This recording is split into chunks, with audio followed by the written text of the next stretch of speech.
Dako lang tayo dyan sa Lubao, Pampanga dahil nandyan ang ating kapartner na si Paul Montibon kung saan nga bumoto si dating Pangulong Gloria Macapagal-Arroyo kaninang umaga.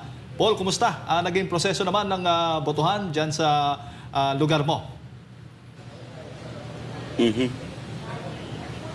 Jade, Coach Oli, and Jay, magandang hapon sa inyong tatlo at sa lahat po ng mga kababayan natin na talaga namang tutok na tutok sa ating election watch ngayong araw ng botohan. At matagumpay nga ang pagboto ng dating first couple na sina former President at ngayon Congressional 2nd District Congressional Candidate Gloria Macapagal-Arroyo at former First Gentleman Jose Miguel Arroyo sa kanilang pagtungo dito sa Lubao Elementary School.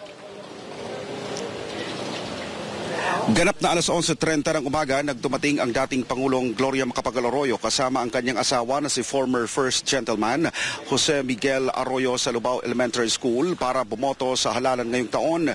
Bumaba ang mag-asawa sa kanilang sasakyan at isinakay sa wheelchair ang dating unang Ginoo dahil sa iniindang karamdaman nito. Sa kabila ng kanyang kalagayan, magiliw pa rin nitong kinawayan ang mga taga-suporta habang papunta sa kanilang presinto. Makalipas ang ilang minutong proseso ng pagboto, lumabas ng presinto si PGMA at nagpaunlak ng panayam sa media. Sa kanyang pahayag, hinikayat ni Arroyo ang publiko na lumabas ng kanilang mga tahanan at bumoto bilang bahagi ng demokratikong proseso at pagpapakita ng kapangyarihan ng taong bayan sa pagpili ng mga tamang lider ng bansa. Si Arroyo ay kasalukuyang tumatakbo bilang kongresista sa ikalawang distrito ng Pampanga. Narito ang kanyang naging pahayag.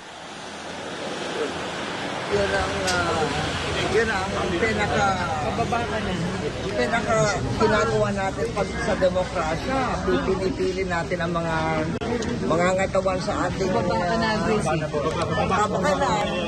Importante, go out and vote. Dapat malaki ang ating voting participation rate. Merong mga hindi pa pumasa sa last elections.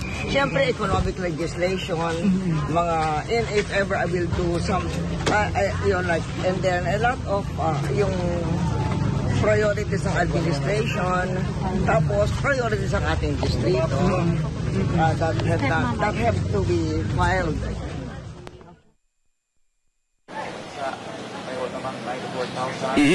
Mga kapartner, yan yung pahayag ni former President Gloria Macapagal-Arroyo. Samantala, wala namang naitalang aberya sa pagboto ng dating Pangulo, pero patuloy pa rin yung pagdagsa naman ng mga botante dito sa Lubao Elementary School at may binubuo ito ng dalawang clustered precincts.